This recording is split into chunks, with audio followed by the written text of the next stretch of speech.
Hello friends, कैसे हैं आप लोग। हाँ जी बेटे, हमने एक टॉपिक शुरू किया हुआ है इन्वेस्टमेंट अकाउंट्स और आज हमारा लेक्चर नंबर 3 है और मैंने आपको 6 कॉन्सेप्ट करा दिए थे।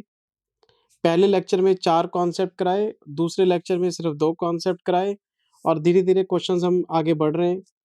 आज हम कॉन्सेप्ट नंबर 7 शुरू करेंगे। आज हम कॉन्सेप्ट नंबर 7 शुरू करेंगे। सारे बच्चों को अपनी कॉपी पे नोटिंग स्टार्ट कर देनी चाहिए और ये है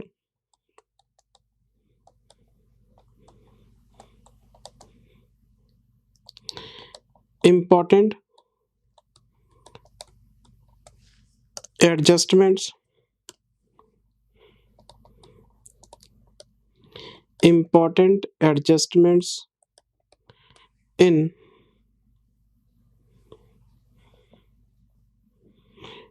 important adjustments for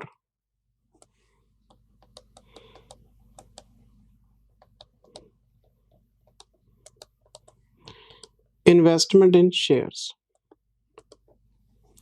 मैंने आपको पिछले लेक्चर में इन्वेस्टमेंट इन शेयर्स का फॉर्मेट कराया था। नंबर अमाउंट सिंपल फॉर्मेट था। यानी मैंने क्लास में आपको इन्वेस्टमेंट इन शेयर्स के क्वेश्चन शुरू करवा दिए। तो इन्वेस्टमेंट का खरीदना और उसका बेचना ये तो सिंपल सी बात है, लेकिन मुझे आपको 3 एडजस्टमेंट बहुत इंपॉर्टेंट वाली करवानी है। कितनी एडजस्टमेंट है? 3। और ये तीनों की तीनों एडजस्टमेंट इन्वेस्टमेंट इन शेयर से रिलेटेड है और मुझे नहीं लगता कि एग्जाम में जो क्वेश्चन आएगा वो इनके बिना आएगा। कितने एडजस्टमेंट बोले मैंने? 3। और पेपर में जो क्वेश्चन आएगा इन तीनों को क्लब करके ही आएगा। पहले मैं आपको क्लास में तीनों अलग-अलग कराऊंगा और फिर कुछ क्वेश्चन ऐसे करेंगे जिसमें ये सारे इकट्ठे मिलेंगे आपको। तो पहले हम कॉन्सेप्ट बिल्डअप करेंगे, फिर क्वेश्चन की प्रैक्टिस करेंगे। अब आप सोच रहे हैं सर ये कौन-कौन से 3 एडजस्टमेंट हैं? Point number 1, bonus shares. अगर किसी इन्वेस्टर को बोनस शेयर मिलेंगे तो इन्वेस्टमेंट अकाउंट में कैसे एडजस्टमेंट करेंगे? Number 2, right shares. अगर किसी इन्वेस्टर को राइट शेयर मिलेंगे तो अकाउंट में कैसे एडजस्टमेंट करेंगे? Number 3, dividends. शेयर्स पे डिविडेंड भी तो मिलता है ना, तो उसकी एडजस्टमेंट कैसे करेंगे? तो इन्वेस्टमेंट की परचेज आपको पता है, कॉस्ट निकालनी आ गई। डिस्पोजल का पता है आपको, सेल कैसे करते हैं। एवरेज कॉस्ट का फॉर्मूला भी आता है आपको। अब हम इसमें एक हेडिंग बनाते हैं एडजस्टमेंट्स का।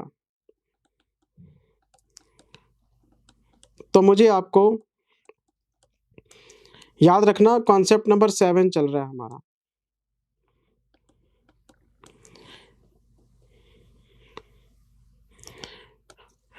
मैं आपको इसमें 3 एडजस्टमेंट बेटे बताने वाला हूँ।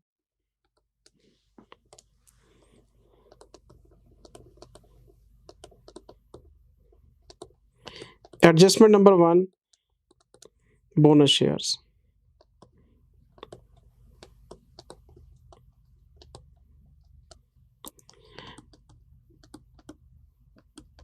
एडजस्टमेंट नंबर 2, ये हैं राइट शेयर्स।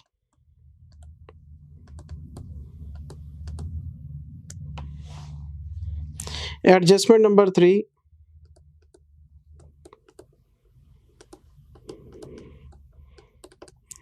ये हैं बेटे dividends.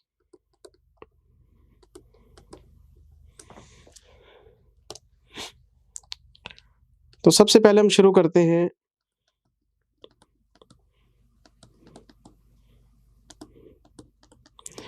Adjustment number 1,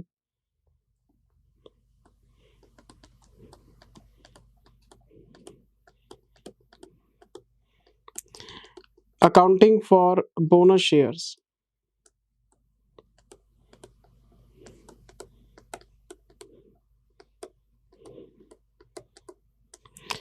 in the books of investor।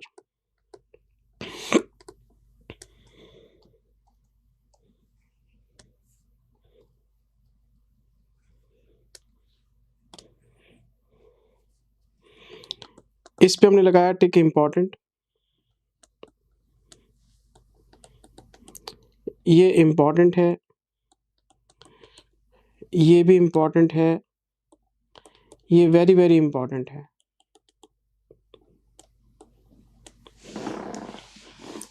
चलें जी आगे।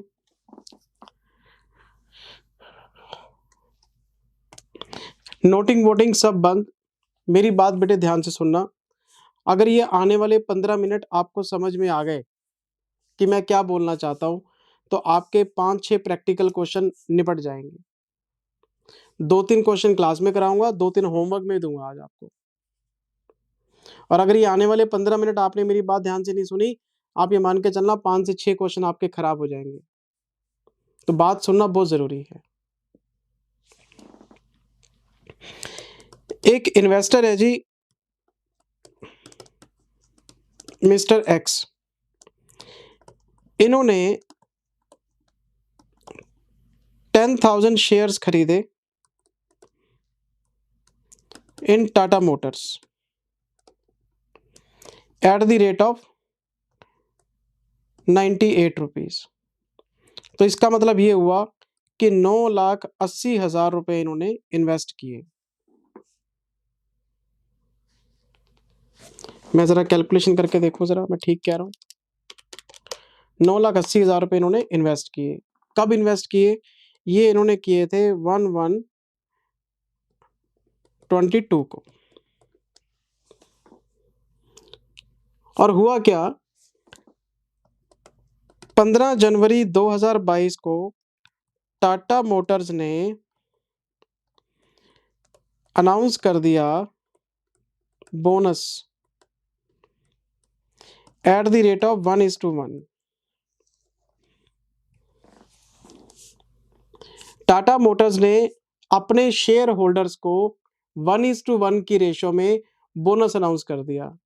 बोनस का मतलब होता है कि जिनके पास इक्विटी शेयर्स हैं उनको कंपनी फ्री में, बोनस शेयर का मतलब फ्री शेयर्स, फ्री फ्री। क्यों? क्योंकि मैं मानता हूं कि आप बच्चों ने सेक्शन 63 की थोड़ी बहुत अंडरस्टैंडिंग कर रखी होगी। सेक्शन 63 सर किस चीज का?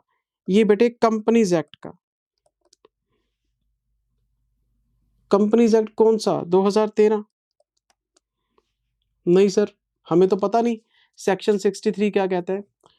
बेटे सेक्शन 63 ये बात कहता है कि अगर कोई कंपनी चाहे तो अपने इक्विटी शेयर होल्डर्स को, पहली बात, प्रेफरेंस शेयर होल्डर्स को बोनस नहीं दिया जा सकता क्योंकि वो रिडीमेबल इन नेचर होते हैं और उनका कंपनी के रिजर्व्स के ऊपर कोई राइट नहीं होता, उनको फिक्स्ड डिविडेंड मिलता है। कंपनी में रिस्क उठाते हैं equity share holder. Company profit कमा भी सकती है, नहीं भी कमा सकती, तो सारा रिस्क इक्विटी वालों का होता है। प्रेफरेंस वाले तो पैसा लगाते हैं लेकिन एक फिक्स्ड रेट से उनको डिविडेंड मिलता रहता है, इसलिए उनका रिजर्व्स पे कोई राइट नहीं क्योंकि वो रिस्क नहीं उठाते। तो रिजर्व्स पे राइट होता है इक्विटी शेयर होल्डर का। और कंपनीज एक्ट में लिखा हुआ है कि अगर कोई कंपनी चाहे तो अपने रिजर्व एंड सरप्लस में से अपने इक्विटी शेयर होल्डर को बोनस शेयर बांट सकती है। किसमें से? रिजर्व एंड सरप्लस में से। रिजर्व एंड सरप्लस के मालिक कौन है? इक्विटी शेयर होल्डर, और उन्हीं को ही बांट दिया। तो कंपनी चाहे तो एक एंट्री पास कर सकती है, reserve and surplus account debit to equity share capital.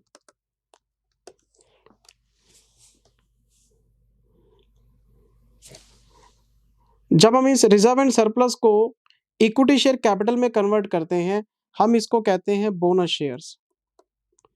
ये बोनस कैपिटल है। कंपनी चाहे तो सेक्शन 63 के अकॉर्डिंग अपने रिजर्व्स को कैपिटल में कन्वर्ट कर सकती है और अपने एग्जिस्टिंग शेयर होल्डर को शेयर फ्री में दे सकती है। मतलब पैसा नहीं मंगवाना ना, शेयर होल्डर को हम शेयर दे देते हैं। फॉर एग्जाम्पल मैंने यहाँ बोला 1:1, तो 1:1 का मतलब है जिसके पास एक शेयर है पहले से ही, उसको एक और शेयर फ्री में मिल जाएगा। अगर इसके पास 10,000 शेयर्स हैं तो टाटा मोटर्स इसको 10,000 के बदले में 1:1 की रेशो लगाएंगे तो 10,000 ही आएगा। 10,000 शेयर फ्री में दे रही है। कंपनी खुश है कि हमने बहुत अच्छे प्रॉफिट कमाए हैं, हमारे पास बहुत प्रॉफिट है। कंपनी ने अपने रिजर्व्स को कैपिटल में कन्वर्ट कर लिया और सारे इन्वेस्टर्स को फ्री शेयर दे दिए। तो ये जो मिस्टर एक्स हैं, इनको जब 10,000 शेयर मिलेंगे टाटा मोटर से, क्योंकि कंपनी ने अपने रिजर्व्स को कैपिटलाइज किया है। बोनस शेयर का दूसरा नाम है रिजर्व्स का कैपिटलाइजेशन, कैपिटलाइजेशन ऑफ रिजर्व्स भी बोलते हैं इसको हम। और कुछ नहीं होता, रिजर्व्स कम हो जाते हैं, कैपिटल प्लस हो जाती है, कैश वैश नहीं आता। जब कंपनी कैश मांग ही नहीं रही तो इन्वेस्टर कैश क्यों देगा? यानी इन्वेस्टर को free free free bonus share मिल जाते हैं। पहले इसके पास 10,000 शेयर्स थे, 10,000 शेयर कंपनी की तरफ से और फ्री आ गए, तो अब ये बन गया 20,000 शेयर्स का मालिक। लेकिन एक बात बताओ, ये जो इसकी कॉस्ट है 9,80,000, ये तो 980 रहेगी ना? क्यों? क्योंकि बोनस शेयर के पैसे तो देने ही नहीं, ये तो फ्री है। तो हम ये बोलेंगे कि 10,000 शेयर खरीदे थे 980 में, 10,000 शेयर आ गए फ्री में, तो मेरे पास हो गए हैं 20,000 शेयर, लेकिन मेरी टोटल कॉस्ट वहीं की वही है 980। तो अगर आप देखेंगे तो एवरेज कॉस्ट पर शेयर आधी रह जाएगी। अगर शेयर आपने 98 में खरीदा था तो आपको 49 का नजर आएगा, क्योंकि 980 को आप 20,000 से डिवाइड करके देखो तो आपको 49 रुपीज पर शेयर पड़ा। अब यार आप छोड़ो इस चीज को, ये तो कंपनी की भाषा है। आप प्रैक्टिकली शॉपिंग मॉल जाते हो, हर शोरूम के आगे लिखा होता है by one get one free, by one get one free. आप किसी शोरूम के अंदर गए, आपने पूछा यार जीन कितने की है, वो कहता है 2200 रुपए की, और by one get one free है, तो आप बोलोगे चल एक खरीदूंगा तो एक फ्री में देगा, देने तो 2200 ही है ना, एक जीन 1100 की पड़ी। एवरेज तो निकालते ही हैं हम। अच्छा, मेरी बात समझ रहे हैं? तो जब किसी इन्वेस्टर को कि अपनी कंपनी से बोनस शेयर मिलते हैं तो वो मिलते हैं फ्री ऑफ कॉस्ट। तो अब सारे बच्चे सोच रहे हैं कि जिंदल सर अगर उसको शेयर फ्री ऑफ कॉस्ट मिलेंगे तो अकाउंटिंग कैसे करेंगे? तो मजे की बात यह है, जब कोई चीज फ्री में आती है तो डबल एंट्री सिस्टम फेल हो जाता है। Debit word comes in, credit word goes out. तो शेयर तो आ रहे हैं लेकिन जा क्या रहा है? कुछ नहीं। तो डबल एंट्री बनती नहीं। शेयर फ्री में आ रहे हैं, there will be no accounting, there will be no entry, ना कोई अकाउंटिंग ना कोई एंट्री। अच्छा, फिर बच्चा कहता है सर इसका हम इन्वेस्टमेंट अकाउंट में प्रेजेंटेशन कैसे करेंगे? ये देखो, अगर मान लो मैं इन्वेस्टमेंट अकाउंट बनाता हूँ, एक कॉलम नंबर का, एक कॉलम अमाउंट का, तो मैं लिखूंगा सबसे पहले टू बैंक, क्योंकि पहले मैं शेयर खरीदूंगा 980 के। फिर मैं लिखूंगा टू बोनस शेयर्स, नंबर्स तो बढ़ा दिए, अमाउंट नील। और आपको पता है जब अमाउंट के कॉलम में नील आ गया, ये जो अमाउंट का कॉलम है इसमें कुछ लिखा ही नहीं, तो ये जो टू बोनस शेयर लिख भी दिया मैंने नंबर के कॉलम को पूरा करने के लिए, तो ये एंट्री नहीं बन रही है आपकी, ये सिर्फ लिखने के लिए है टू बोनस शेयर।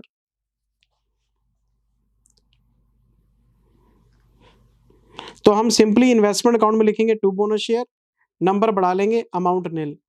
और सबसे मजे की बात यह है कि अगर आप शेयर्स को सेल करते हैं, जब आप लिखेंगे बाय बैंक, मान लो आपने 10,000 शेयर्स बेच दिए, और जो 10,000 शेयर्स बेचे हैं वो बेचे एट द रेट ऑफ 59, तो आप लिखेंगे 5,90,000। अब आपको सोल्ड पोर्शन की कॉस्ट निकालनी है, क्योंकि आपके पास शेयर्स तो 20,000 हैं, बेचे आपने 10,000 हैं। तो आपको मैंने बताया था पिछली क्लास में, ना फीफो अलाउड है ना लीफो अलाउड है, इन्वेस्टर के पास एक ही मेथड है, वेटेड एवरेज। तो बोनस शेयर का फायदा आपको सेल के टाइम पे दिखेगा, क्योंकि आप क्या लिखेंगे 9,80,000 डिवाइडेड बाय 20,000, यानी कि टोटल कॉस्ट टोटल यूनिट्स, और बेचे कितने हैं 10,000, तो आपको इसकी एवरेज कॉस्ट पड़ती है 490, तो आपका प्रॉफिट आ जाएगा 1,00,000 रुपए। तो दो बातों का ध्यान रखना है। पहली बात, बोनस शेयर की कोई अकाउंटिंग नहीं करनी, कोई एंट्री बनती नहीं है, क्योंकि कंपनी ने आपको रिजर्व्स में से शेयर दिए, पैसे मांगे ही नहीं, तो ये फ्री शेयर्स होते हैं। जब कंपनी ने पैसे मांगे नहीं, कंपनी अपनी जेब से फ्री में दे रही है, हमने फ्री में ले लिए सर। जब हम पैसा लगाते हैं तो टू बैंक लिखते हैं, जब पैसा लगाया नहीं तो टू बैंक लिखेंगे नहीं, फ्री में आ गए मेरे पास, तो मैं तो खुश हो गया कि कंपनी ने फ्री में शेयर दे दिए। अब बच्चा यहाँ सोच रहा है सर कंपनी को क्या फायदा है? तो कंपनी इस तरह की एक्टिविटी शो ऑफ के लिए करती है मार्केट में। शो ऑफ कैसे? जब कोई कंपनी बोनस शेयर देगी तो लोगों को पता लगेगा, अच्छा कंपनी के पास इतने रिजर्व्स पड़े थे कि कंपनी ने शेयर होल्डर को फ्री में शेयर दे दिए। कंपनी की रेपुटेशन बढ़ जाती है उससे। वो बात हम सेक्शन 63 बोनस शेयर, जो एक स्पेसिफिक चैप्टर है, ये उसमें डिस्कस की जा सकती। हमारा यहाँ पे मुद्दा बोनस शेयर का नहीं है, हमारा मुद्दा है इन्वेस्टर को बोनस शेयर के लिए क्या करना है? कुछ नहीं करना, सिर्फ नंबर ऑफ शेयर बढ़ाने हैं। पॉइंट नंबर 2, जब वो अपने इन्वेस्टमेंट्स को बेचने जाएगा, तो एवरेज कॉस्ट की कैलकुलेशन करते वक्त बोनस शेयर की वजह से आपको फायदा मिलेगा, एवरेज कॉस्ट कम हो जाएगी, क्योंकि आपने 980 10,000 शेयर के लिए दिए थे, पर आपको 10 फ्री में मिल गए, तो एवरेज कॉस्ट हाफ हो गई, तो उसका सेल के टाइम पे बेनिफिट मिलेगा आपको। अब सर फ्री में शेयर मिलेंगे, तो एवरेज कॉस्ट तो फिर हमारी कम बैठेगी बैठेगी। तो ये 2 काम आपने करने हैं। बस इतने ही काम है बेटे, और मुझे कुछ ज़्यादा बताना नहीं है। चलें आगे। बस सर इतने काम था, इतने ही काम है जी, और कुछ ना है। जब कोई कंपनी अपने रिजर्व्स में से शेयर बाँटती है, हम इसको कहते हैं बोनस कैपिटल, इसको हम कहते हैं कैपिटलाइज़ेशन ऑफ रिजर्व। तो कंपनी ने पैसे माँगे नहीं, कंपनी फ्री में शेयर बाँट रही है, इन्वेस्टर फ्री में शेयर ले रहा है। फ्री में शेयर आने की वजह से एंट्री बनी नहीं, क्योंकि डबल एंट्री सिस्टम फेल हो गया। हाँ, एवरेज कॉस्ट कम हो गई हमारी। बस इतना ही काम है, और कुछ नहीं करना। नोट्स लिखो, फिर क्वेश्चंस कराता हूँ आपको। सर ये तो बड़ा आसान काम है। हाँ, आसान तो है ही जी, मैंने कब बोला मुश्किल है? मैंने बोला इम्पोर्टेंट है। लिखो,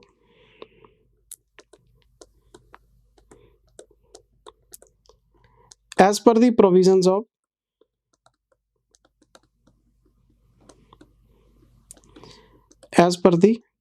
of accounting standard 13,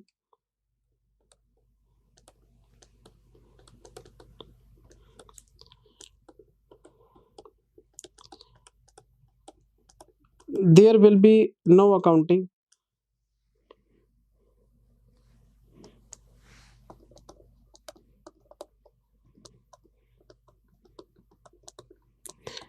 in the books of investor. There will be no accounting in the books of investor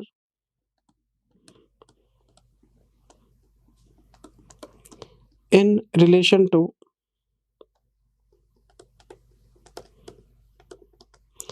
receipt of bonus shares,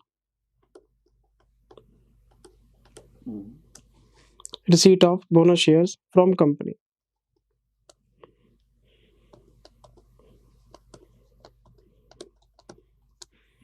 Because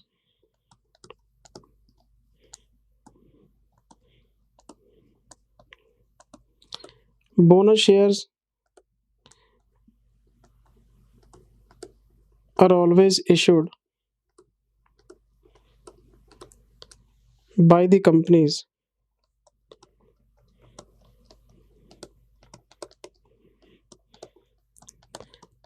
to its investors.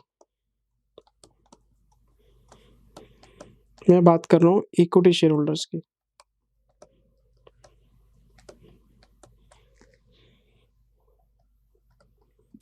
For free.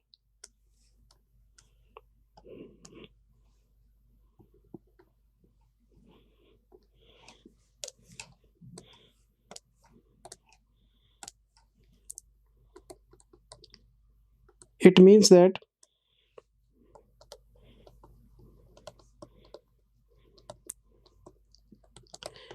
there will be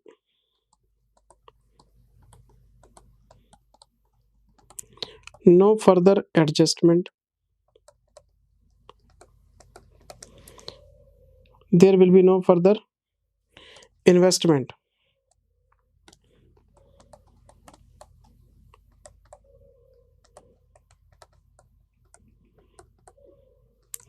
by the investors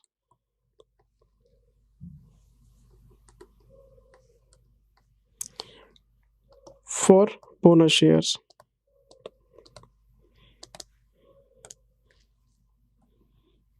कोई accounting बनती नहीं, free में आए हैं आपके पास। Debit what comes in, credit what goes out. तो shares तो आ रहे हैं, जा रहा कुछ भी नहीं, तो डबल एंट्री सिस्टम लग ही नहीं रहा। बस बोनस शेयर ले लेंगे, रख लेंगे, नंबर ऑफ शेयर बढ़ा के रख लेंगे, बस अमाउंट वहीं की वहीं है जो ओरिजिनल शेयर्स पे खर्च की थी आपने। हाँ, एक पॉइंट आपको ध्यान रखना पड़ेगा, मैं एक नोट लिखवाना चाहता हूँ।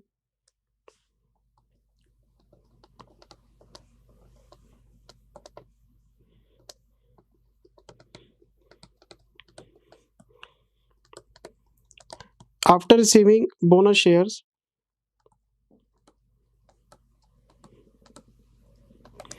after receiving bonus shares,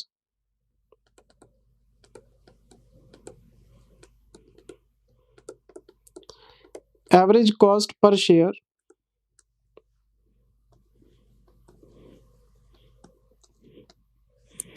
average cost per share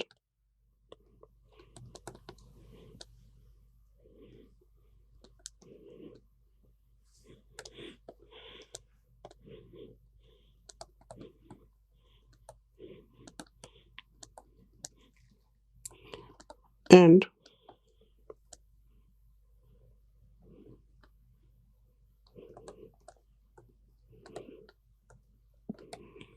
its benefit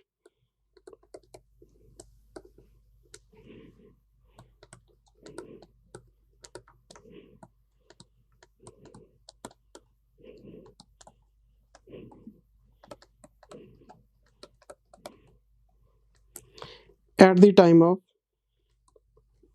sale of investments।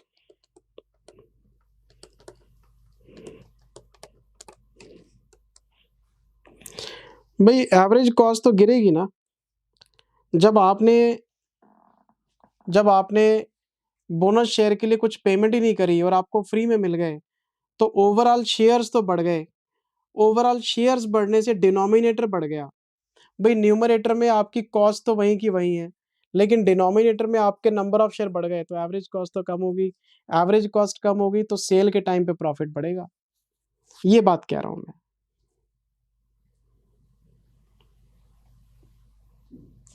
अगर अंडरस्टैंडिंग में कुछ कमी पेशी रह गई, मैंने बोला आपको समझ में नहीं आया, क्यों टेंशन लेते हो? कुछ बातें ऐसी हैं जो क्वेश्चंस के साथ भी क्लियर हो जाती हैं, वैसे तो बात क्लियर हो जानी चाहिए, नहीं हुई क्यों टेंशन लेते हो? हम अभी क्वेश्चन करेंगे, बात क्लियर हो जाएगी। आओ मेरे साथ, मैं क्वेश्चन करवाता हूँ और आपको इसमें करना चाहिए मेरे हिसाब से,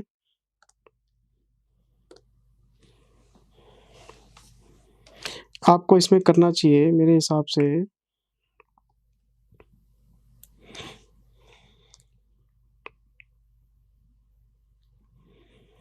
क्वेश्चन नंबर 11। ये बिल्कुल बेसिक क्वेश्चन है जी,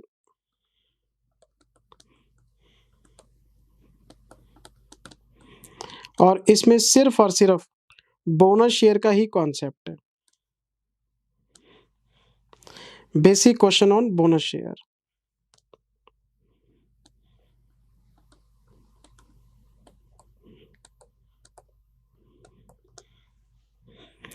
basic question on bonus shares. एक दो क्वेश्चन करेंगे, कॉन्सेप्ट समझ में आ जाएगा, फिर हम राइट शेयर्स करेंगे। पहले बोनस शेयर पे पकड़ बना ले जरा अपनी।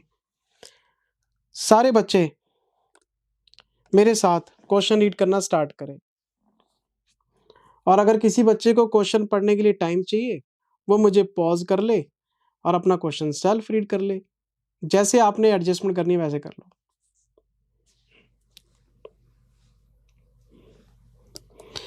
Mister X purchased 500 equity shares of 100 each in Omega Limited for 60 to 500 inclusive of brokerage and stamp duty। लो जी, मेरा तो वर्किंग नोट ही बच गया, नहीं तो मुझे वर्किंग नोट बनाना पड़ता, calculation of cost of investment. Question ने आपको ब्रोकरेज, स्टैम्प ड्यूटी सब कुछ इंक्लूड करके 62,500 की कॉस्ट बता दी है। यानी 500 शेयर्स हैं, 100 रुपए का एक है। हमें फेस वैल्यू से कोई मतलब नहीं है कि शेयर की फेस वैल्यू कितनी है, फेस वैल्यू कंपनी का काम है। हम तो इन्वेस्टर हैं। मैं तो सीधा बोलूँगा मैंने 500 शेयर खरीदे हैं और 62,500 में खरीदे हैं। इसमें ब्रोकरेज, स्टैम्प ड्यूटी सब आ गई। अच्छा, क्वेश्चन आगे क्या कहते हैं? आगे मुझे क्वेश्चन कहता है जी, some years later, some years later मतलब ये जो 500 शेयर खरीदे गए हैं, ये करंट ईयर में नहीं खरीदे, ये खरीदे हुए काफ़ी साल हो गए हैं। सम ईयर्स लेटर मतलब ये इन्वेस्टमेंट पुरानी है। इन्वेस्टमेंट पुरानी होने का मतलब क्या है? जब आप इन्वेस्टमेंट अकाउंट बनाएँगे, तो टू बैंक नहीं लिखेंगे, आप टू बैलेंस बीडी लिखेंगे। अगर ये करंट ईयर में खरीदा होता, तो टू बैंक लिखते, पुराना है, तो टू बैलेंस बीडी लिख के ओपनिंग बैलेंस में लेके आएँगे। छोटी-छोटी सी बातें हैं, नंबर कटवा देती हैं। हाँ, ध्यान रखा करो। हाँ, चलें आगे? आओ। चलो जी। The company resolved to capitalize its profits. Profits को कैपिटलाइज़ करना मतलब रिज़र्व्स में से बोनस शेयर देना, ठीक है? And to issue to the holders of equity shares 1 equity share for every share held. ये देखो, 1 equity share for every share held, 1 for 1, 1 for 1 यानी 500 शेयर मेरे को फ्री में मिल जाएँगे और इसकी कॉस्ट क्या रहेगी? निल, क्योंकि बोनस शेयर है। तो मैं ये बोलूँगा मेरे पास 1000 शेयर्स हैं, लेकिन कॉस्ट मेरी वहीं की वहीं है, 60 टू 500। मैंने कौन-सा पैसे दिए हैं। फिर आगे क्वेश्चन क्या कहता है जी? Prior to capitalization, prior to capitalization का मतलब प्री बोनस, मतलब बोनस से पहले, बोनस अनाउंस होने से पहले, बोनस शेयर से पहले। Prior to capitalization the shares of omega were quoted at 175। Quoted का मतलब समझते हो? कोटेड का मतलब होता है स्टॉक मार्केट का प्राइस। लिस्टेड, कोटेड, लिस्टेड, और लिस्टेड का मतलब स्टॉक मार्केट का प्राइस। अगर मैं ओमेगा कंपनी की बात करूं, अगर मैं ओमेगा कंपनी की बात करूं, अगर मैं ओमेगा कंपनी की बात करूं, अगर मैं ओमेगा कंपनी की बात करूं, तो बोनस शेयर से पहले इनका मार्केट में एक शेयर 175 का बिक रहा है। लेकिन after bonus, after the capitalization the shares were quoted 92 point. लेकिन बोनस शेयर अनाउंस होने के बाद, बोनस से पहले 175 रुपए का शेयर बिक रहा था, बोनस के बाद 92.5 रुपए का शेयर बिक रहा है। मैंने क्या लेना है? बेकार की इंफॉर्मेशन है। बोनस से पहले जी ये रेट था, बोनस शेयर के बाद स्टॉक मार्केट में ये रेट हो गया। मैंने क्या दाने लेने हैं? बेकार की इंफॉर्मेशन है। बोनस से पहले, बोनस के बाद अगर मार्केट प्राइस दे रखा है, तो हमारे तो किसी काम का नहीं है। हमारे काम का क्या है? हमारे काम की 2 चीज़ें हैं। मेरी बात ध्यान से सुनना प्लीज़। मेरे काम की 2 चीज़ें हैं। मेरी बात ध्यान से सुनना प्लीज़। मेरे काम की 2 चीज़ें हैं। कौन-कौन सी चीज़ें? पॉइंट नंबर 1, अगर क्वेश्चन में बैलेंस शीट डेट का प्राइस दे रखा हो, तो वैल्यूएशन ट्रिगर हो जाती है। वैल्यूएशन ट्रिगर हो जाती है, अगर बैलेंस शीट डेट का मार्केट प्राइस दे रखा हो, तो बैलेंस शीट डेट का मार्केट प्राइस मेरे लिए रेलेवेंट है। नंबर 2, अगर मैंने कुछ शेयर बेचे हों और बेचने के टाइम कोई सेलिंग प्राइस हो, तो वो प्रॉफिट और लॉस कैलकुलेशन करने के लिए ट्रिगर हो जाता है। तो ये बात तो मेरे को समझ में आती है कि शेयर बेचे हैं तो बेचने का प्राइस चाहिए, बैलेंस शीट है तो वैल्यूएशन करने का प्राइस चाहिए। अब बोनस से पहले ये था, बोनस के बाद ये है, मैंने क्या लेना है? मेरी इन्फॉर्मेशन काम की नहीं है। अगर ऐसी कोई इन्फॉर्मेशन दिखे, पढ़ो और इग्नोर कर दो। क्या कर दो? इग्नोर, इग्नोर कर दो, इग्नोर। समझो मेरी बात, बेकार की इन्फॉर्मेशन है। चलो आगे। जिंदल सर, अगर ये इन्फॉर्मेशन क्वेश्चन में है, कुछ तो इस्तेमाल होगा। अरे हर चीज़ का इस्तेमाल नहीं करते। सीए है ये, सीए। सीए में कई बार इन्फॉर्मेशन छोड़ना भी समझदारी होती है। ऐसा नहीं है कि हर चीज़ हमें इस्तेमाल करनी है क्वेश्चन की। इर्रेलेवेंट चीज़ों को छोड़ना सीखो। बेकार की इन्फॉर्मेशन है, हमारे किसी काम की नहीं। आगे बढ़ो। Mister x sold bonus shares and received 90 rupees per share. ये इन्होंने शेयर्स बेचे हैं 90 रुपए के हिसाब से, तो ये रेलेवेंट हो जाएगा। और एग्जामिनर की चालाकी देखो, एग्जामिनर कहता है बोनस शेयर बेचे हैं और बोनस शेयर कितने हैं 500, तो क्वेश्चन आपको इनडायरेक्टली बताएगा कि 500 शेयर बिके हैं और 500 शेयर कितने में 90 रुपए में 45,000 रुपए आए हैं। और आपको पता है एवरेज कॉस्ट निकालनी पड़ेगी आपको, ना फीफो अलाउड है ना लीफो अलाउड है।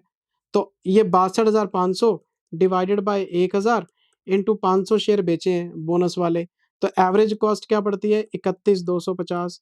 मेरे पास आए कितने हैं 45,000, तो 45,000 में से ये माइनस कर लूंगा, बाकी प्रॉफिट आ जाएगा।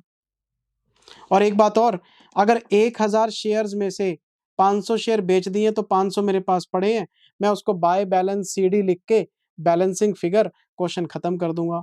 और मैं एक नोट लिख दूंगा कि मैं वैल्यूएशन नहीं कर सकता।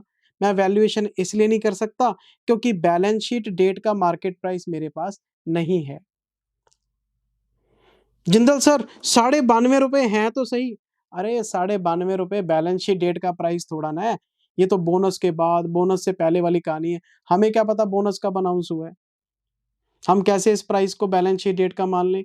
बैलेंस शीट डेट का मार्केट प्राइस होना चाहिए, इसलिए मैं वैल्यूएशन नहीं कर सकता। अच्छा, ये इंफॉर्मेशन अब यहां से अपने कान खोल लो। बोनस से पहले बोनस के बाद जो मार्केट प्राइस है हो सकता है आपको छोड़ना पड़े, आपके किसी काम का ना हो, इतनी सी बात है। तो ऐसा करते हैं, ये मेरा क्वेश्चन नंबर 11 है।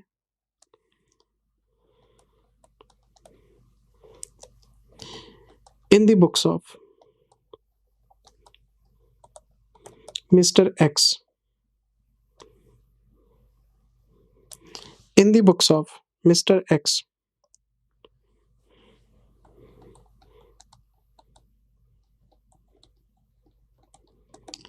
investment in shares of Omega Limited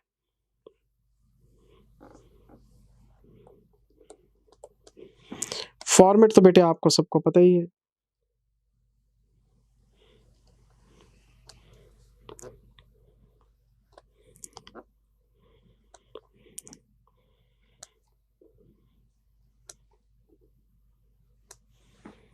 format तो आपको पता ही है। First column, second column, third column,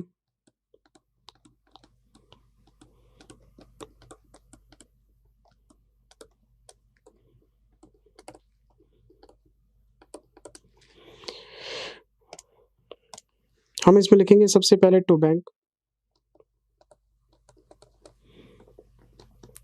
500 share 60 to 500। हमें वर्किंग नोट बनाने की जरूरत नहीं, सब कुछ तो क्वेश्चन ने बता रखा आपको। फिर हम लिखेंगे टू बोनस शेयर्स। ये जो टू बोनस शेयर्स है इससे कोई एंट्री थोड़ा ना बन गई, क्यों, अमाउंट का कॉलम तो है ही नहीं, नील है, अमाउंट का कॉलम तो नील है। 1:1 का रेशो है, तो 500 शेयर ही बोनस में आ जाएगा आपके पास। अब हम लिखेंगे बाय बैंक।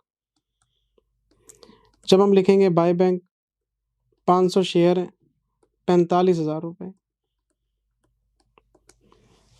90 रुपीज के हिसाब से 90 रुपए के हिसाब से 45,000 रुपए बनते हैं। अब इसके लिए बनेगा एक working note.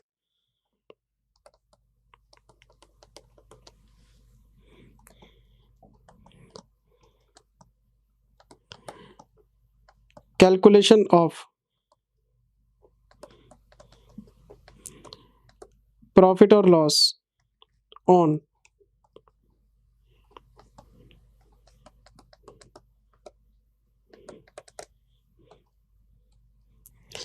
Calculation of profit और loss on sale of investment. हम इसमें लिखेंगे सेलिंग प्राइस।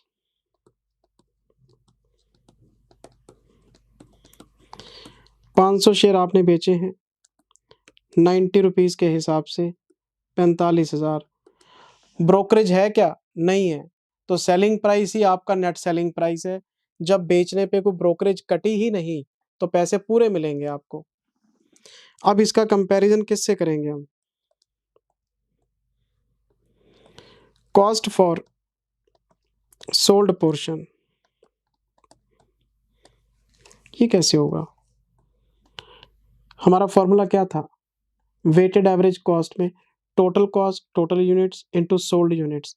तो टोटल कॉस्ट कितनी है? 62,500 प्लस 0, 500 प्लस 500। इन्वेस्टमेंट अकाउंट का कॉलम उठा लिया मैंने।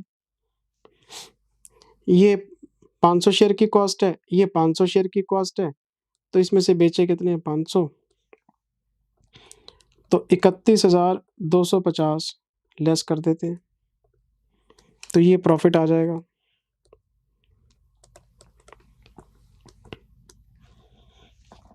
45,000 रुपये में से अगर हम 31,250 लेस कर देंगे तो 13,750 रुपये का प्रॉफिट आ गया। इस प्रॉफिट को यहाँ से उठाओ, इन्वेस्टमेंट अकाउंट में चिपकाओ और वर्किंग नोट 1 की रेफरेंस दे देना। वर्किंग नोट 1 बनाया हमने, तो मैं यहाँ लिखूंगा to profit on sale of investment, working note 1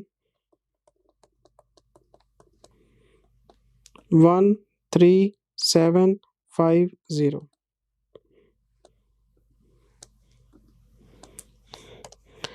13750। इसका हमने लगाया total 1,000,76250।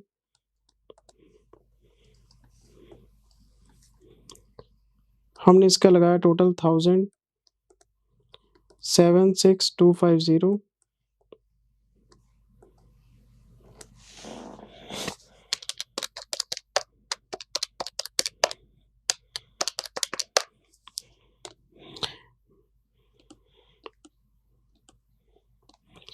By balance CD balancing figure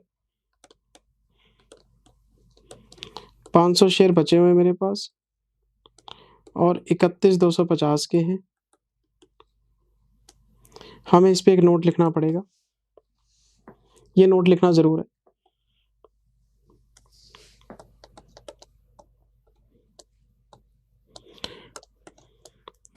We cannot show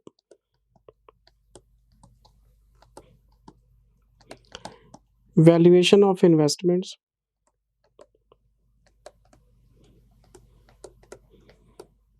because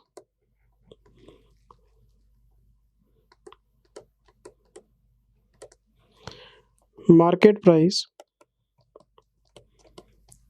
per share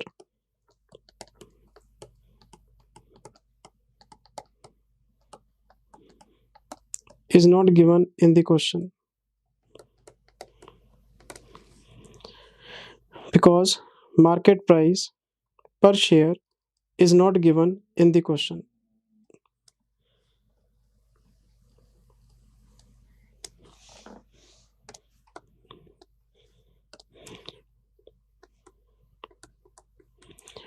on balance sheet date, balance sheet date तो लिखना ही भूल गए।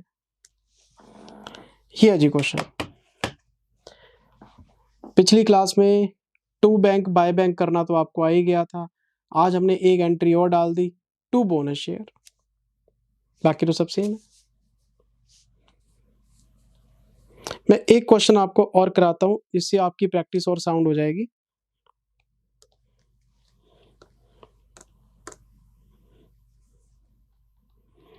आपको बेटे रीड करना चाहिए क्वेश्चन नंबर 15।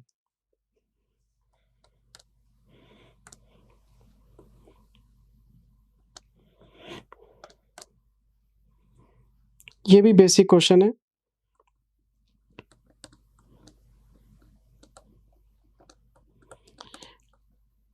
अभी हम एडवांस लेवल के क्वेश्चंस पे तो आए नहीं, अभी तो हम मजे ले रहे हैं। क्वेश्चन नंबर 15,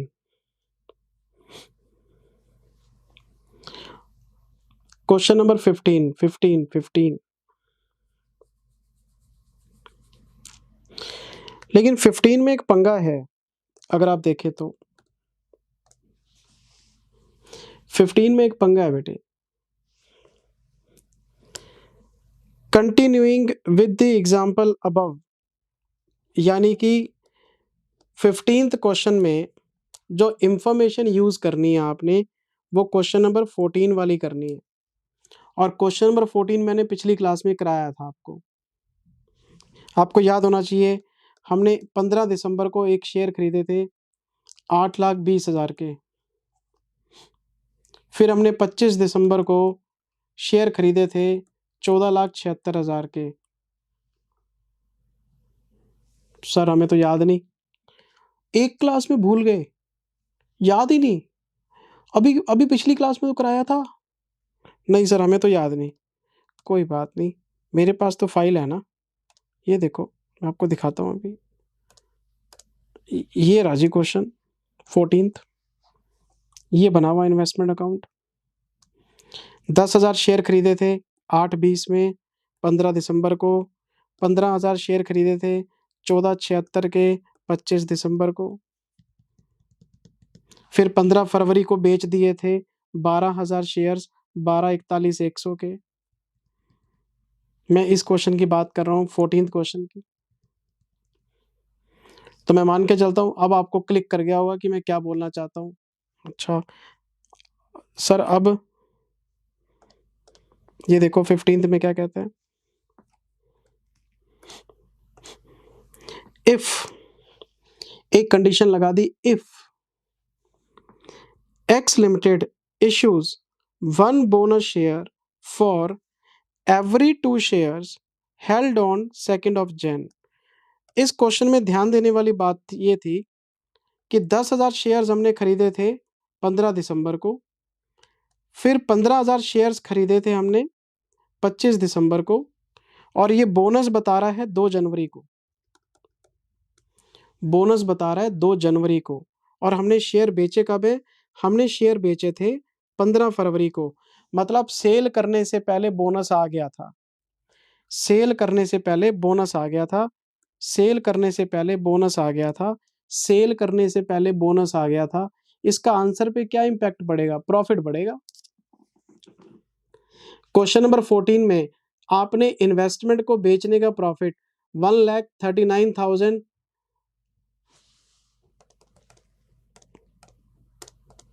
020 निकाला था शायद।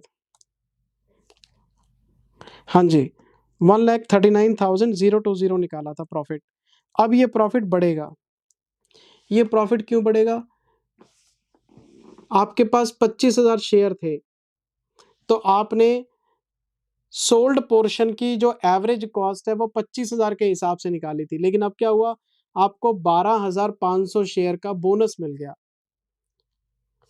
जिसके पास 2 शेयर हैं उसको 1 शेयर फ्री में मिल गया।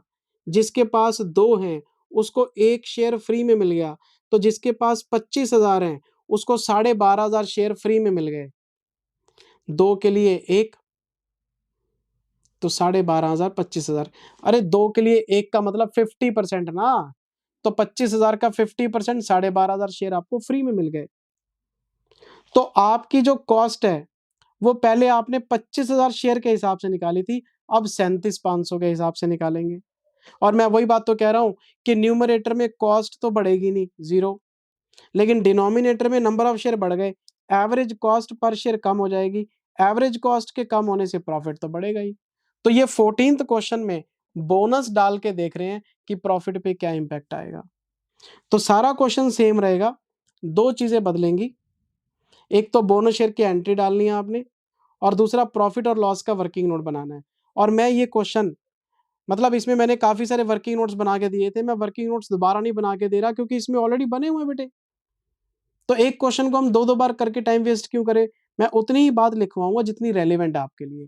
तो मुझे क्वेश्चन पढ़ने दो जरा एक बार। देखो क्वेश्चन क्या कहता है। क्वेश्चन क्या कहता है, 1 बोनस शेयर देना है फॉर एवरी 2 शेयर, 2 के लिए 1, तो 25,000 के लिए 12,500, 2 जनवरी को बोनस आ गया। फिर एक्स लिमिटेड ने 12,000 शेयर बेचे हैं। क्वेश्चन क्या कहना चाहता है, आप हमें बताओ कि कैरिंग अमाउंट इन्वेस्टमेंट्स की कितनी है। कैरिंग अमाउंट का मतलब बैलेंस शीट वैल्यू। आपको ये बताना है कि सारा कुछ करने के बाद लास्ट में कितनी अमाउंट बैलेंस शीट में जाएगी, यानी जिसको आप बोलते हो ना बाय बैलेंस सीडी, वो बैलेंस शीट में जाती है, तो उसको कैरिंग अमाउंट का मतलब बुक वैल्यू, जिसे बैलेंस शीट कैरी करेगी। अच्छा, इन्वेस्टमेंट अकाउंट बनाना पड़ेगा आपको, और पूरा क्वेश्चन सेम है, सिर्फ एक बोनस का पॉइंट डाल दिया। मैं क्वेश्चन करके दिखाता हूं आपको।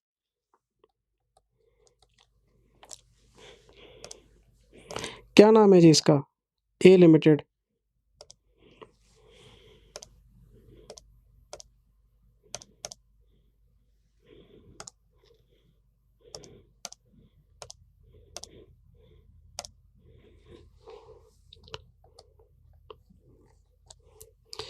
इन the books of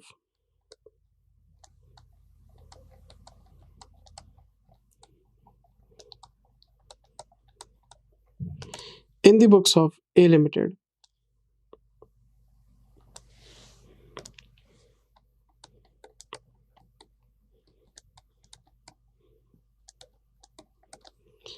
investment in shares of X Limited account,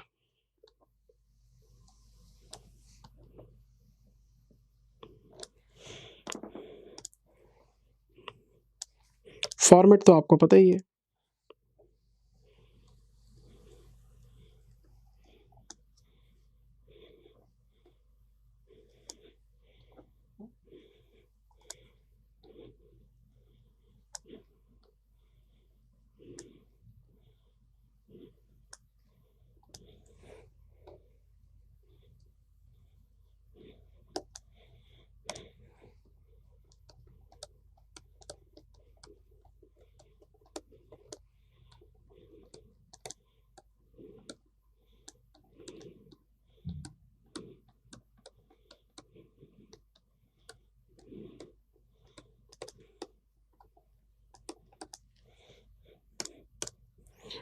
मैं जो वर्किंग नोट ऑलरेडी बना चुका हूँ 14th क्वेश्चन में, मैं दोबारा नहीं बना रहा, मैं सीधा लिख रहा हूँ यहाँ पे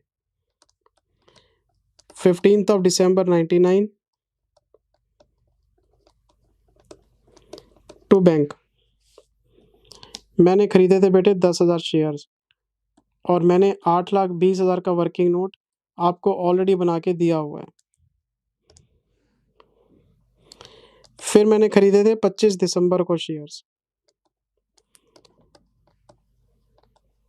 ये मैंने खरीदे थे बेटे 15,000 शेयर्स, और इसकी जो कॉस्ट है 14,76,000, इसका भी वर्किंग नोट आपको बना के दिया हुआ है। इसका भी वर्किंग नोट आपको बना के मैंने दिया हुआ है। 2 जनवरी 2nd of January 2000 हम लिखेंगे 2 बोनस शेयर्स। ये हमारे पास हैं जी 12,500 शेयर्स। क्यों क्यों क्यों? क्योंकि 25,000 शेयर्स हैं और 2 के लिए 1, 2 के लिए 1, तो 25,000 के लिए 12,500। इसकी कॉस्ट क्या है? नील। हमें कौन सा पैसे देने हैं? फ्री में है। अच्छा, फिर हमने 15 फरवरी को शेयर्स बेचे थे। 15 फरवरी को शेयर्स बेचे थे बाय बैंक, और कितने शेयर्स बेचे थे? 12,000, 12,41,100। इसका वर्किंग नोट मैं आपको बना के दिखा देता हूँ।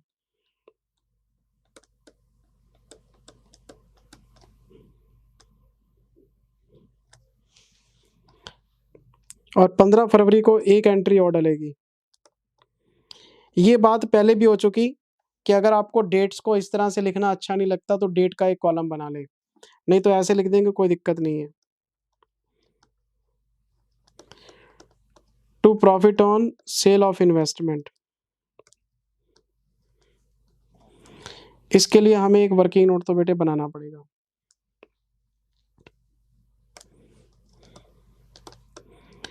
इसके लिए हमें एक वर्किंग नोट बनाना पड़ेगा। मैं बना के दिखाता हूँ आपको।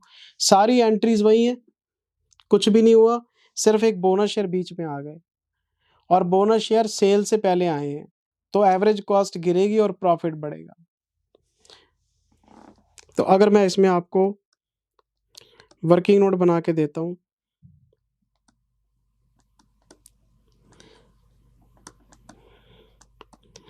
कैलकुलेशन ऑफ प्रॉफिट और लॉस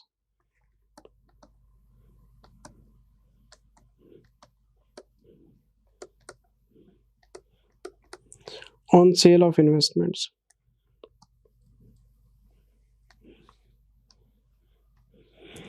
हम इसमें लिखेंगे सबसे पहले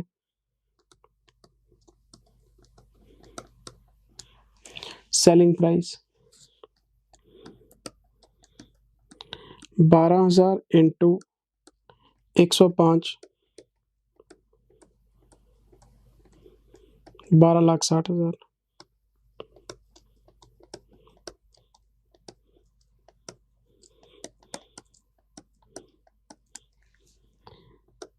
$18,900 की ब्रोकरेज लेस होगी। Net selling price 12,41,100। इसका करेंगे कंपैरिजन।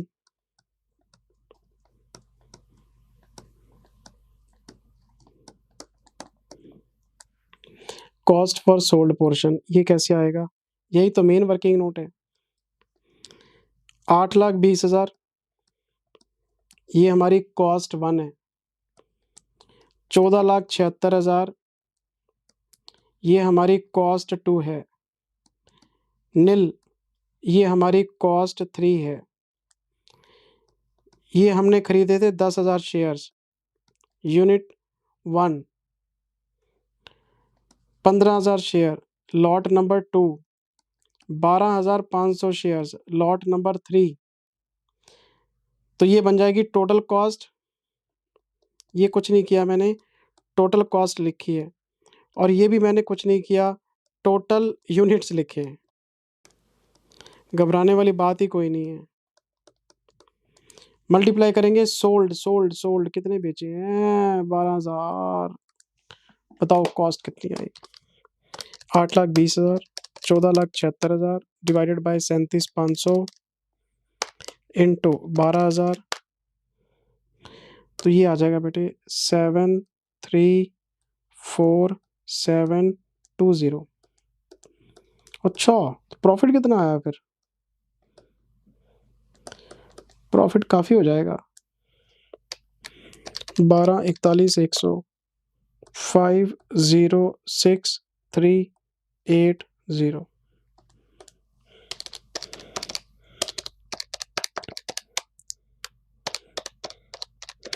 लो जी,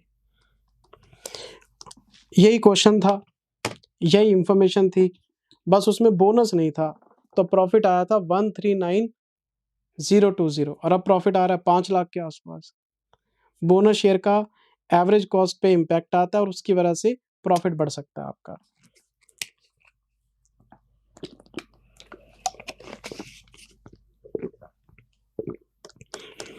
इस एंट्री को यहां से उठाओ,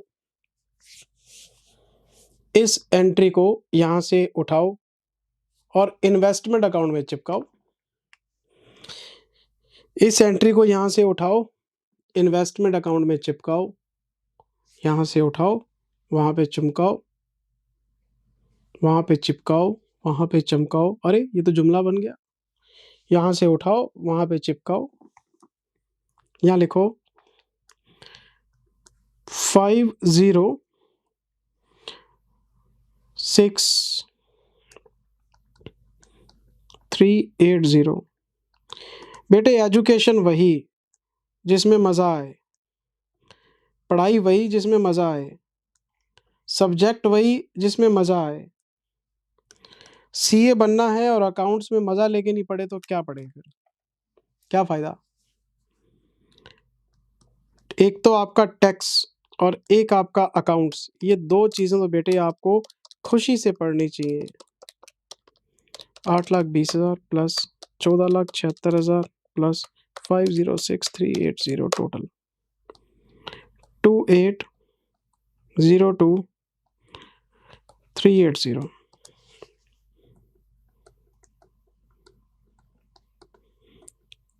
2802,380। हम इसमें लिखेंगे 31 मार्च 2000 को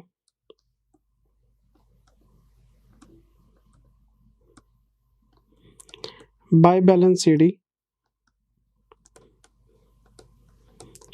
बैलेंसिंग फिगर 25,000 शेयर्स हैं जी।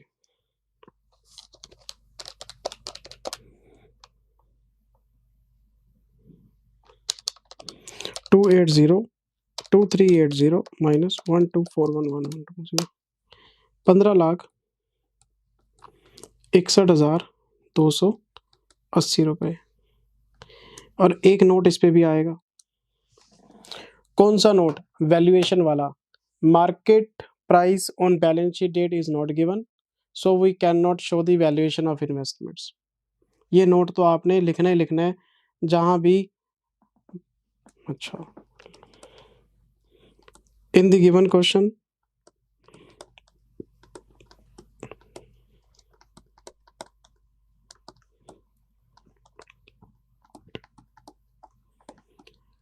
market price per share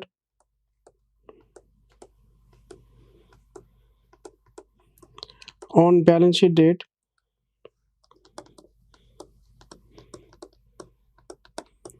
is not given,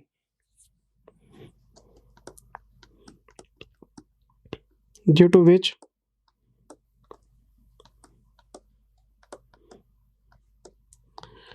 valuation of investment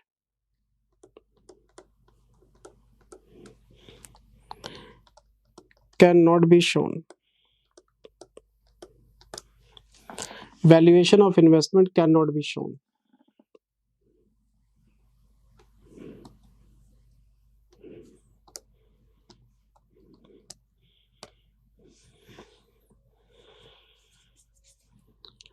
अब तो मुस्कुरा दो, इतना आसान चैप्टर, इतने आसान क्वेश्चन, और क्या चाहिए बताओ।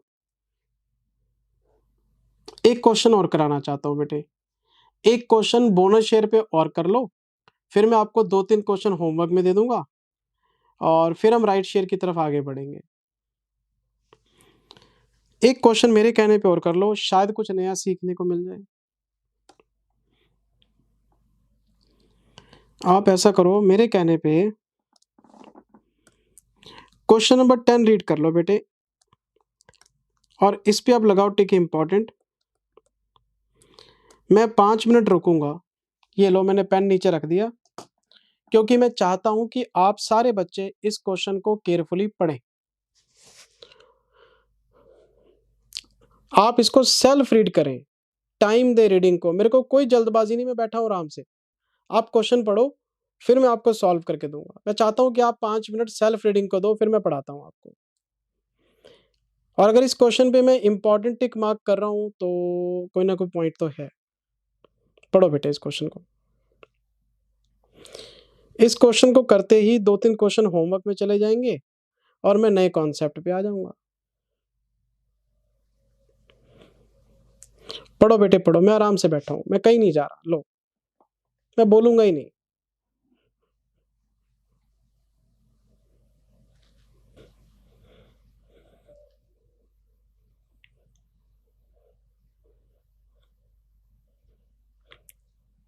Question number 10,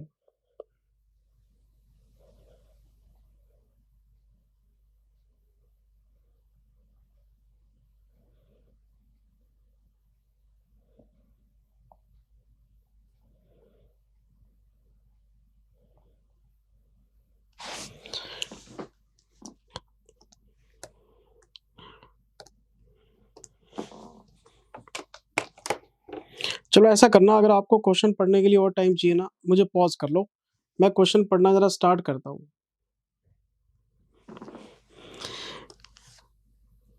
first of April 14, मैं डेट लिख लेता हूँ। क्या हुआ? Mister Krishna Murthy purchased 1000 equity shares of 100 each in Telco Limited at the rate of 120 from a broker। Face value से हमें कोई मतलब नहीं, हमने तो 120 में खरीदा है। अगर मैंने 1000 शेयर खरीदे हों, 120 का 1 हो, तो 1,20,000 रुपये मैंने ब्रोकर को दिए हैं, और ब्रोकर ने उस पे 2% ब्रोकरेज भी चार्ज किए। तो 1,20,000 का 2% 2400 रुपये मैंने ब्रोकरेज दे दी। ही इनकर्ड 50 पैसे पर 100। 100 रुपए का कॉन्ट्रैक्ट है तो 50 पैसे स्टैम्प पेपर के लगते हैं। अगर 100 रुपए का कॉन्ट्रैक्ट है तो 50 पैसे स्टैम्प पेपर पे लगते हैं, और अगर 1,20,000 का कॉन्ट्रैक्ट है तो 600 रुपये लगे होंगे। अगर 1,20,000 का कॉन्ट्रैक्ट है तो 600 रुपये लगे होंगे। अगर मैं 100 के मल्टीपल बनाऊं तो 1200 मल्टीपल बनते हैं। 100 रुपये पे 50 पैसे तो 1200 पे 600 रुपये। तो इसका मतलब ये हुआ 1,23,000 रुपये कॉस्ट पड़ती है। 1,23,000 rupees. 120 plus 2400 plus 600, the total cost will be 1,23,000। इसका एक वर्किंग नोट तो बनाना पड़ेगा, calculation of cost of investment के नाम से। ठीक है जी, आगे बढ़ते हैं। मुझे देखने दो क्वेश्चन आगे क्या कहता है। On 31st March 2015, bonus was declared in the ratio of 1:2। अच्छा, अगर मैंने 1,000 शेयर 1,23,000 के खरीदे हैं तो मुझे 500 शेयर का बोनस मिल गया। रेशियो है 1:2। 1:2 मतलब 1/2। 1/2 मतलब 500 शेयर का बोनस है। तो जो कॉस्ट में आपको 1000 शेयर की बता रहा था वो तो 1500 की है। एवरेज कॉस्ट कम हो जाएगी। बहुत बढ़िया बात है। अब मुझे क्वेश्चन आगे रीड करने दो। Before and after the record date of bonus shares, bonus से पहले बोनस के बाद शेयर्स वर कोटेड। कोटेड का मतलब मार्केट प्राइस बता रहा है। 175 रुपये था और 90 रुपये है रिस्पेक्टिवली। और मैं आपको अभी अभी बता के आया हूं, ये 11वें क्वेश्चन में अभी अभी बता के आया हूं कि बोनस से पहले बोनस के बाद जो मार्केट प्राइस होता है उसकी हमारे लिए कोई रेलेवेंस नहीं है, बेकार की इंफॉर्मेशन है, उसको इग्नोर करते थे, इग्नोर करेंगे, बेकार है, क्यों पढ़े, फालतू की इंफॉर्मेशन है, नहीं चाहिए मुझे। अच्छा, फिर क्वेश्चन आगे क्या कहता है? आगे क्वेश्चन मुझे ये कहता है, ऑन 31st March 15। डेट्स का कमाल है सर, डेट्स का ही कमाल है, डेट्स का ही कमाल है, डेट्स का कमाल है। 31 मार्च 2015 कौन सी डेट है? Balance sheet date, balance sheet. Mister Krishna Murthy sold bonus shares. ये जो बोनस शेयर कितने हैं? 500।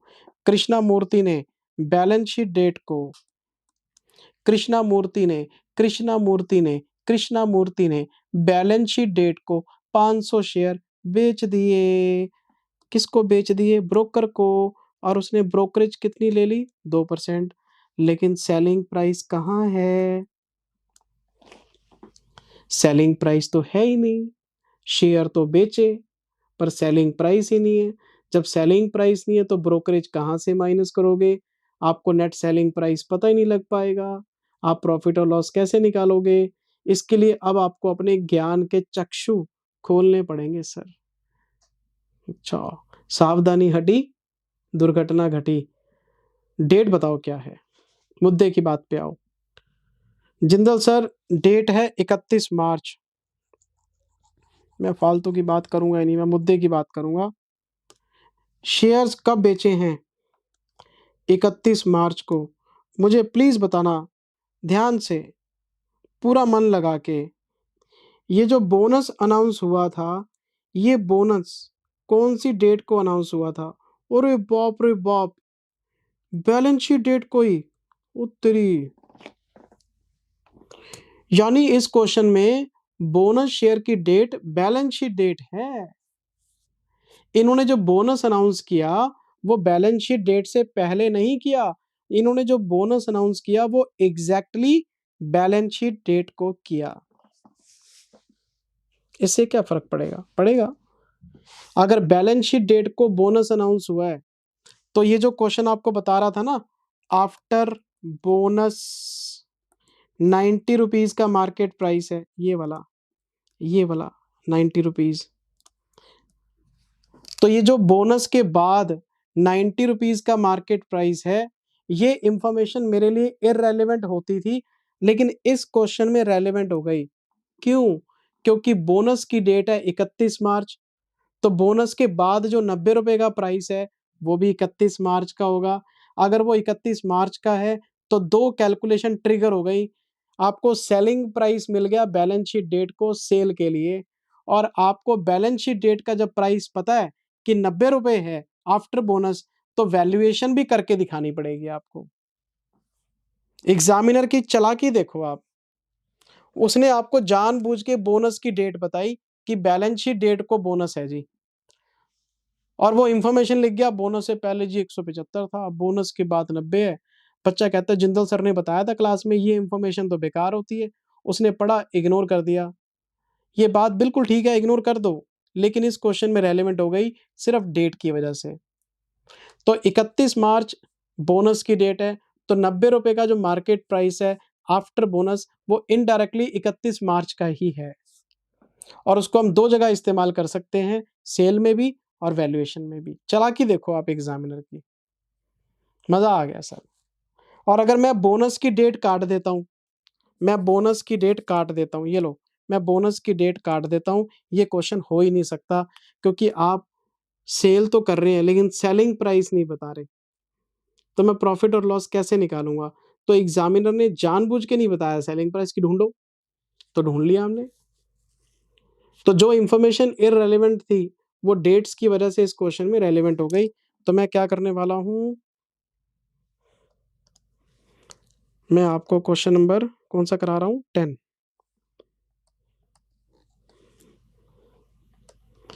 इन the books of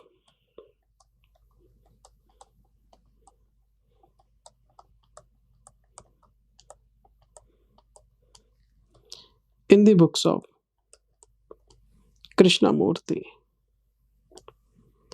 in the books of Krishnamurti, in the books of Krishnamurti, in the books of Krishnamurti,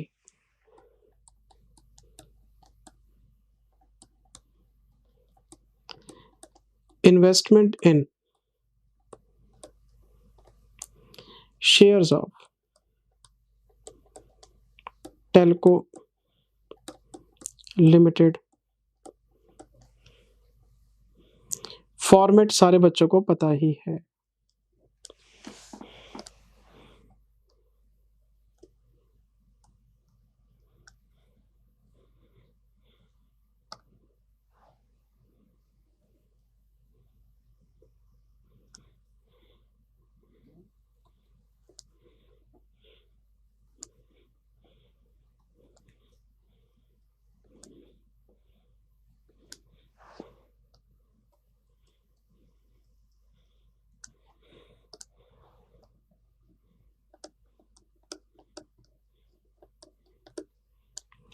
particulars, number, amount, particulars, number, amount।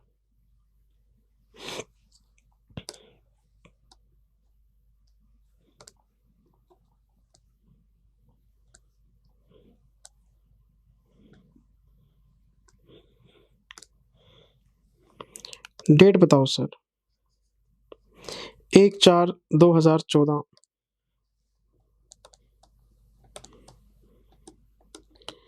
1/4/2014 to bank.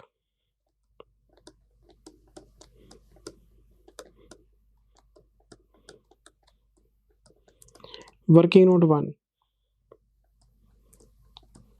1000 shares है, 1,23,000। Working note मैं बना देता हूँ अभी। 31 March 2015 which is balance sheet date also. इनको मिले हैं bonus shares 500। Cost क्या है? नील। हमारी कोई कॉस्ट नहीं है सर, लो नील। 31 मार्च को ही इन्होंने इन्वेस्टमेंट्स को बेचा है बाय बैंक।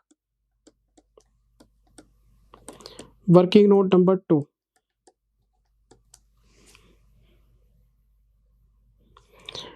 अब मुझे कुछ वर्किंग नोट तो आपको बना के देने ही पड़ेंगे।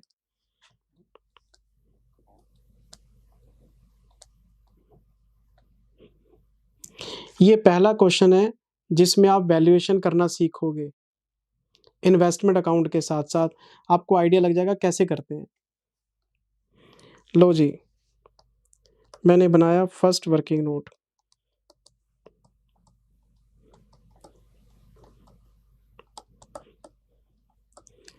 Calculation of cost of investments. मैं आपको याद करा दूं, ये शॉर्ट फॉर्म सिर्फ मेरे को अलाउड है, पेपर में पूरा लिख के आना। Calculation of cost of investment.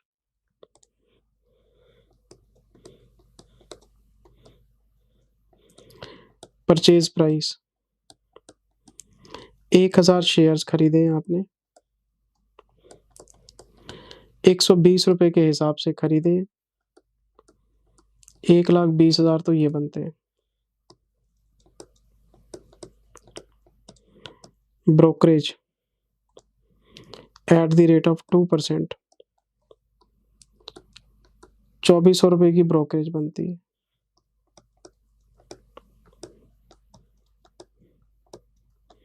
Stamp duty 50 पैसे खर्च किए हैं आपने 100 रुपए के लिए, तो 1,20,000 के लिए कितना खर्च करेंगे?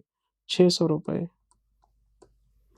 1,23,000 रुपए ये बनती है cost of investment. Second working note में आते हैं।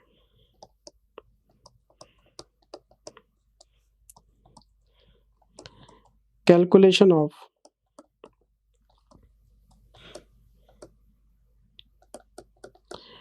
प्रॉफिट और loss on sale of investments.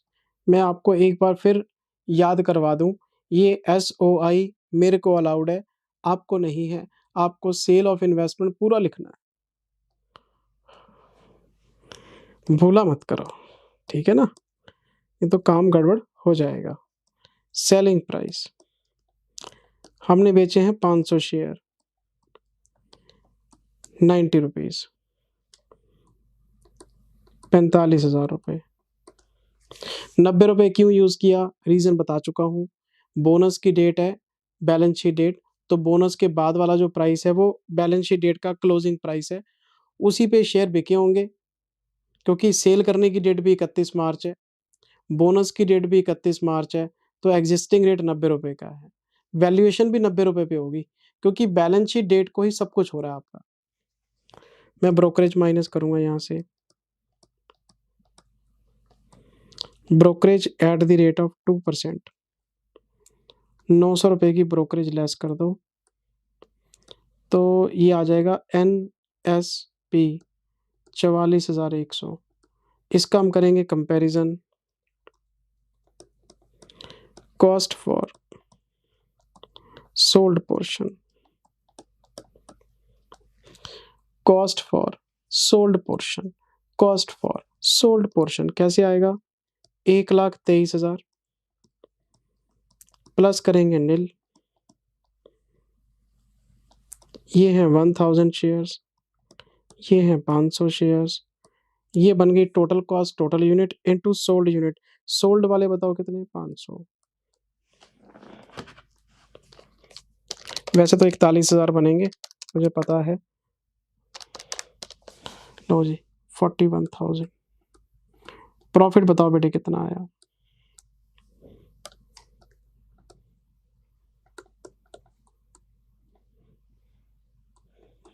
3100 रुपये का प्रॉफिट आ गया।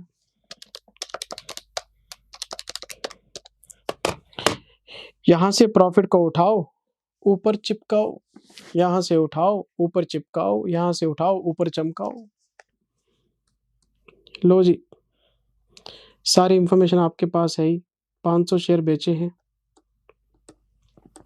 44,100 के बेचे हैं।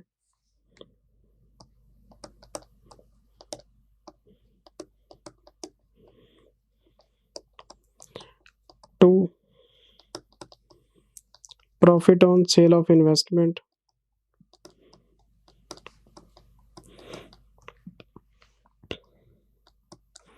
वर्किंग नोट 2,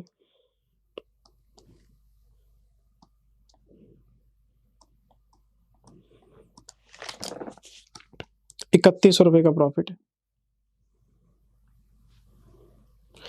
जब आपको पता है 31 मार्च को बोनस अनाउंस हुआ है, 31 मार्च का 90 रुपए का प्राइस है, सेल में यूज कर रहे हो, और 90 रुपए का प्राइस जब आपकी नॉलेज में है कि ये बैलेंस शीट डेट का प्राइस है, तो वैल्यूएशन भी करके दिखानी पड़ेगी।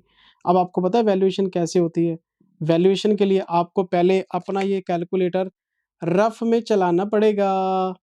मेरी बात सुने, सब लोग मेरी बात सुने, प्लीज मेरी बात सुने।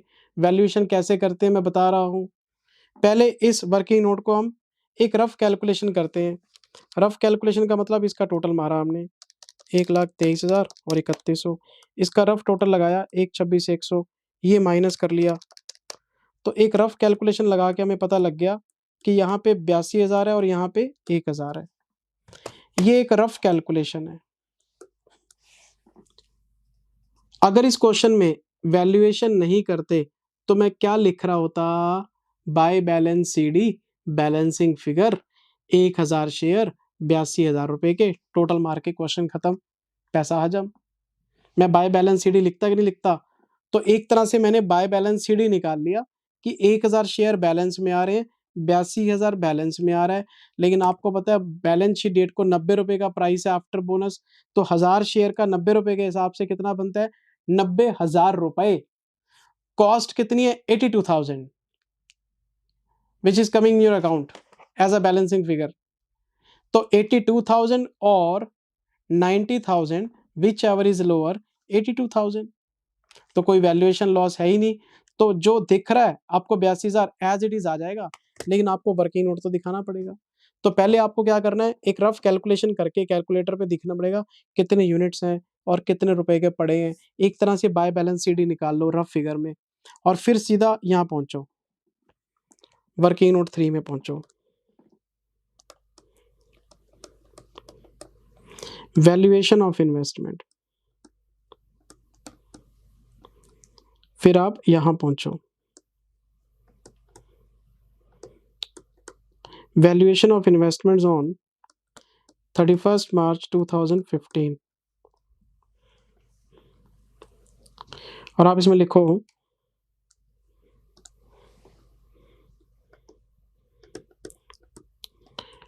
Closing balance in investment account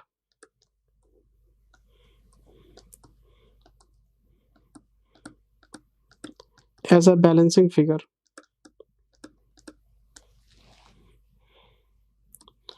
तो नंबर्स कितने हैं, 1000, और बैलेंसिंग फिगर कितना आ रहा है, 82,000 रुपीज। इसका करेंगे comparison.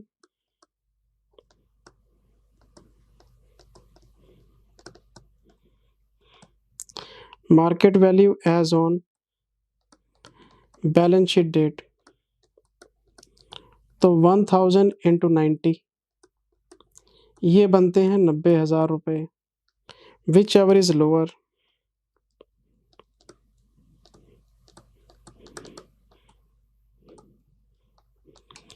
Which ever is lower 82,000 rupees, जो भी दोनों में से कम है। तो क्या कोई वैल्यूएशन लॉस आया,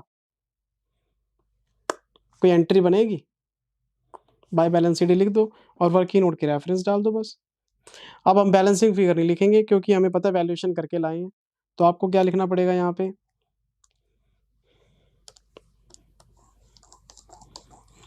आपको यहाँ पे क्या लिखना पड़ेगा बेटे, बताओ ना। बाय बैलेंस शीट ही मैं दिखाता हूँ आपको, ठहरो।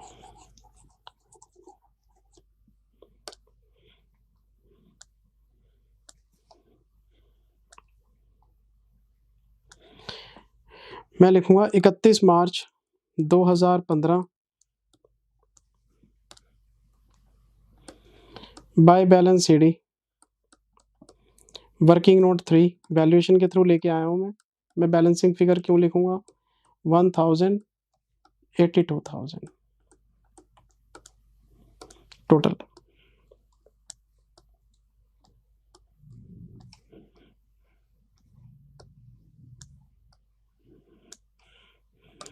पंद्रह सौ, 1,26,100, 1500, 1,26,100 टोटल मार दिया हमने।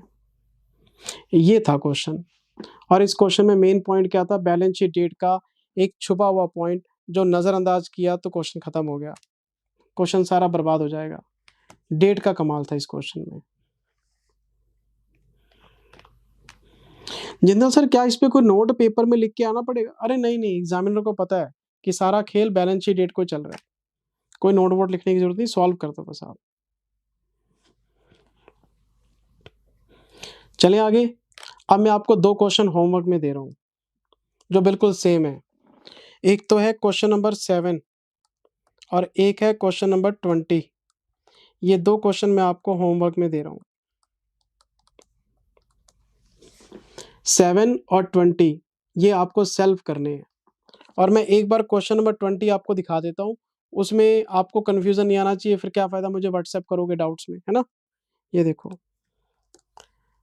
मैं आपको दिखा देता हूँ जरा, ये जो क्वेश्चन नंबर 7 है ये तो बिल्कुल ही बच्चा क्वेश्चन है,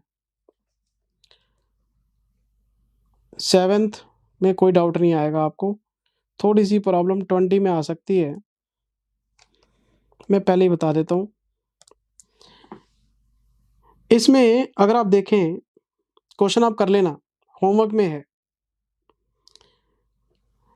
जो शेयर्स का प्राइस बता रहा है 110 और 60 बिफोर और after the record date of bonus shares respectively, और ये बोनस हमें बता रहा है 31 अक्टूबर को। तो 31 अक्टूबर तो कोई बैलेंस शीट डेट होती नहीं, तो 31 अक्टूबर को अगर बोनस शेयर आपको बता रहा है तो बोनस से पहले 110, बोनस के बाद 60, तो ये जो 60 रुपए हैं ये कौन सी डेट का प्राइस माना जाएगा, 31 अक्टूबर का। तो फिर तो ये इंफॉर्मेशन इररेलेवेंट हो गई आपके लिए, क्योंकि बैलेंस शीट डेट तो है नहीं है, हमने पढ़ा इग्नोर कर दिया। फिर हम क्वेश्चन को थोड़ा आगे लेके गए, इन्होंने 30 नवंबर को बोनस शेयर बेच दिए एक ब्रोकर को और 5% उसने ब्रोकरेज चार्ज कर ली। अब इसमें मार्केट प्राइस मिसिंग है, क्वेश्चन तो पिछले क्वेश्चन की तरह सेम है, लेकिन प्रॉब्लम क्या है, मार्केट प्राइस तो मिसिंग है 30 नवंबर का, लेकिन बोनस की डेट है आपकी 30 अक्टूबर। तो 30 अक्टूबर वाला मार्केट प्राइस 30 नवंबर को कैसे यूज करें? पिछले क्वेश्चन में तो प्रॉब्लम नहीं थी, बैलेंस शीट डेट को सारी कहानी हो रही थी हमने, तो यहां पे आपको एक अजम्पशन लिखनी पड़ेगी,